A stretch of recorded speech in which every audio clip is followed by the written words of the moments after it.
What up, nerds? My name is Leslie Smith, and welcome to the Nerdy Narrative. On this channel, I like to talk about the stuff I read, and I read a little bit of everything. I started out reading primarily science fiction and fantasy, but over the last year that I've been on BookTube, I've stepped outside of those two genres and into many others. So at some point on this channel, I will definitely have my nose in whatever genre is your favorite. So today is Friday, and that means our episode of fun will be my weekly reading wrap up. That is everything I read, what I'm still reading, and what I plan to read next.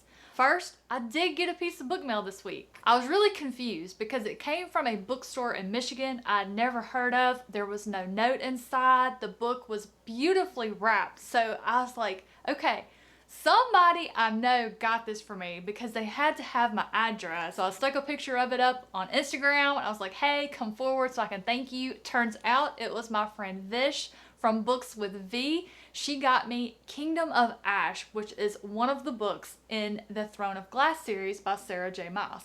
This book is so beautiful. It has that soft velvety cover. The pages are super smooth and soft, which I like. A lot of the books lately I've been picking up seem to have that construction paper feel to it, if you know what I mean. It's got a really light smell. It's not too distinct. I can't really tell what it smells like. Kind of reminiscent of the tissue paper it came in. Yes, I smelled the tissue paper. You couldn't help but smell the tissue paper when you unwrapped it. I mean, it's all up in your face, okay? Get into what I read. A quick announcement. My Discord will be having a buddy read of The Mask of Mirrors by M.A. Carrick starting April 1st. I have a channel set up for us to discuss it as we go. So I wanted to mention that real quick. If you've picked this book up or you are looking to pick it up really soon and you want some friends to read it with, check the description box down below for the link to the Discord. Find the channel for The Mask of Mirrors and just hop in. And all of my buddy reads are read at your own pace. So any time of the month you want to start reading it, or if you can't get to it until May, I'll leave the channel there if you want to go through and see our comments. Spoilers will be identified for the chapter they go in, so you don't accidentally see anything before you come to it. This is handled. Let's get into what I read. The first book that I completed this week is The Gulp by Alan Baxter. That I read on my Kindle. It's a collection of 5 short horror stories all set in the same town of Culpeper. I love Alan Baxter's writing style. He's got a really great, easygoing writing style that's easy to follow. But the one thing that really interfered with my enjoyment of this collection is none of the stories really were resolved. This was a buddy read with my friend Jay from Jay Maddox Entertainment. I'll have his channel linked below. But Jay and I were talking as we read through this collection, and we thought maybe as we were making our way through and it became a pattern that the stories really didn't get resolved, we thought maybe the 5th story is going to tie everything together and wrap everything up. And it didn't, so it was a bit of a letdown.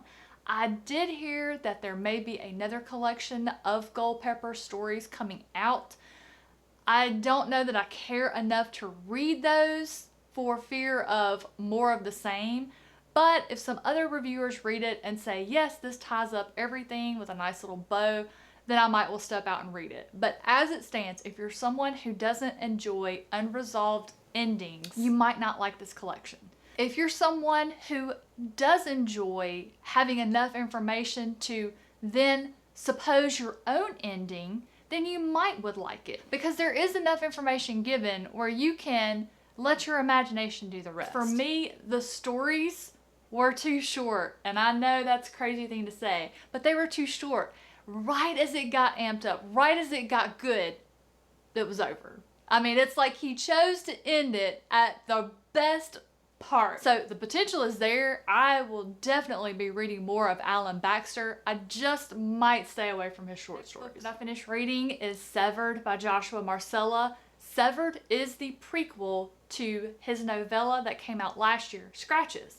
There is going to be a 3rd book in the series that will take place after Scratches, and I absolutely cannot wait to see how this trilogy will come to an end. The author took his writing style to a whole other level. Not only his writing style, but his storytelling capability. I knew what the basic premise was for Severed, but I didn't have any idea of how he was going to bring this story about so that it tied into Scratches. And he just really went there. It just far exceeded my expectations, to be quite honest. And he tied it in so perfectly with Scratches. Not only did he tie it in perfectly, he completely changed how I felt about Scratches. I loved Scratches. I absolutely loved it. I can't believe he was able to write a prequel that completely changed how I felt about Scratches and a character in that story.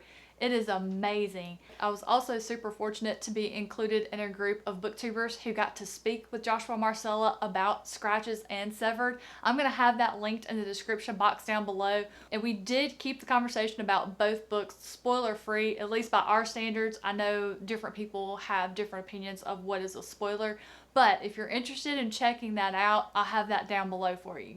The next book that I finished is Siege and Storm by Leigh Bardugo, the second book in the Shadow and Bone trilogy. I really enjoyed it. I didn't like it as much as the first one because the character, the Darkling, that is in the first book, he is not very prevalent in this one, and it just felt like the lack of his character being in it left a hole. He was such a compelling character in the first book for reasons I won't tell you because in my opinion they're spoilery. And while we did get introduced to some other interesting characters, it just felt a little empty without his presence because you know, I mean, I just say it. I like the Darkling. I like him. I don't care. I know he's a bad guy. And this one, while I did get a little aggravated and a little bit tired of the love triangle part of it, the plot was really good and the ending was extremely strong.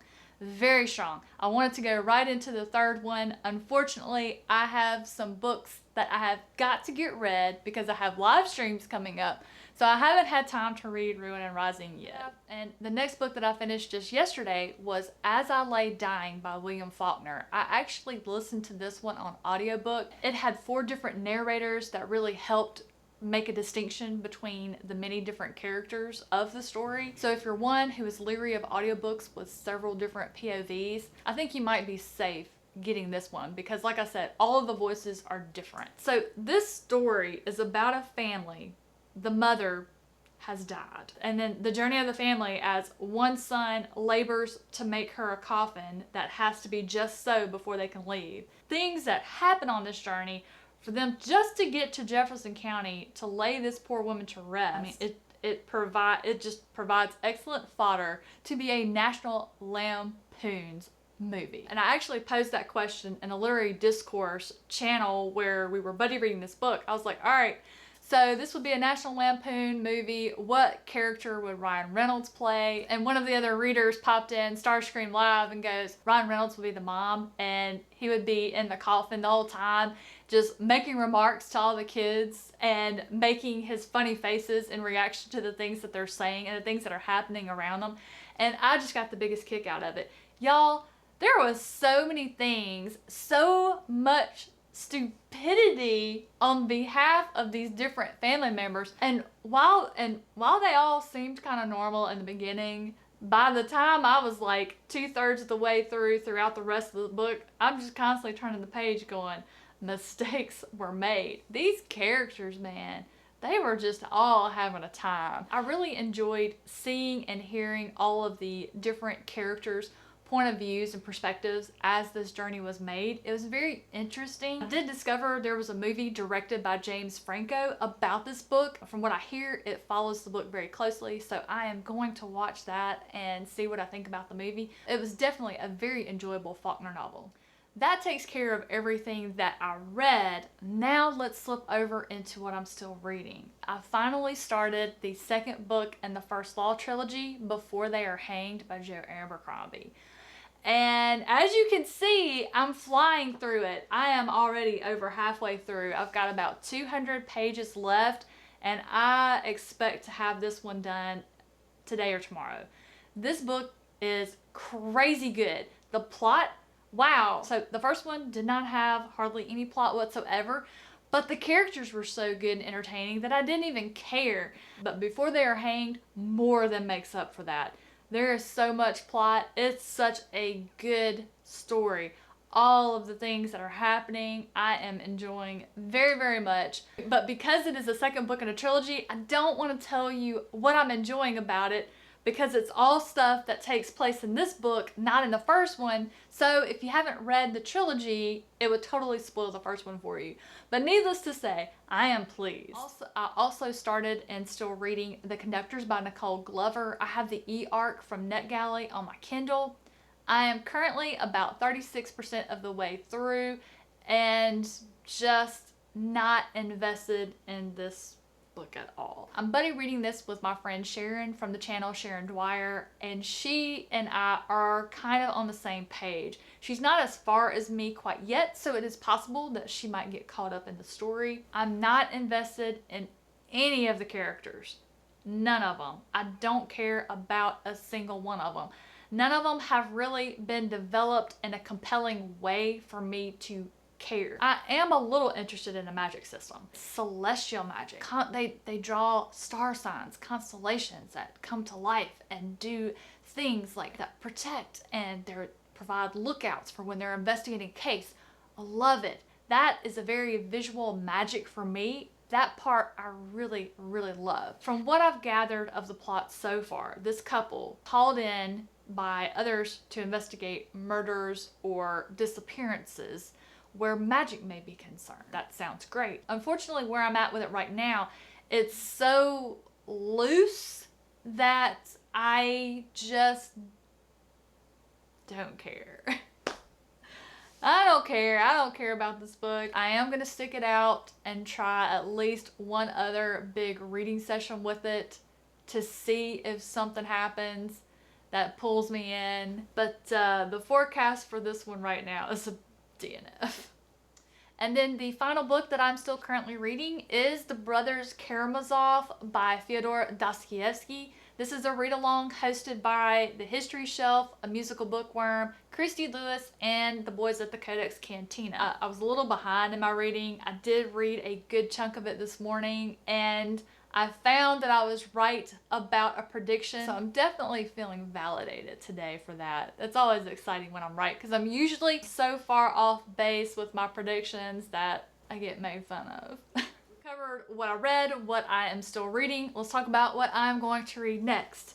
As soon as I finish Before They're Hanged, I will be diving into Golden Sun, which is book 2 in the Red Rising series by Pierce Brown. This is a Discord-wide buddy read over on the Library of Alexandria's channel. There will be a live show discussion for it this weekend. I don't think I'm going to be finished with it in time to watch that live stream, but I'm very excited to read this book. So many of my friends have read it and loved it. I can't wait to read it so I can talk about it with them. I absolutely loved the first book. I cannot wait to jump into this one and see where the story goes next. And staying in the same vein of sci-fi, I also will be getting to The Dark That Dwells by Matt Digman and Ryan Roddy. And they are a husband-wife self-publishing team. I can't wait to read this one. This is the one that I've mentioned previously that's kind of in the Star Wars meets Firefly theme. So I am super excited to read this one as well. Then the final book that I need to get read this month is Motherless Brooklyn by Jonathan Lethem or Lethem. I still haven't quite figured out how to say his last name. This one is my pick by my patron Evie to read and review for the channel. I know that she's read it. I haven't talked to her yet. I wanted to wait and start talking to her as I make my way through, but I'm hoping to get started on this one in the next day or so. This one also has a movie that I want to watch after I read the book, so I am really looking forward to that. And as Farmer Hoggett says in Charlotte's Web, that'll do, pig. That takes care of everything I read, what I'm still reading, and what I plan to read next. What about you? Have you read something, or are you reading something that you are just really loving and you need to shout it from the rooftops?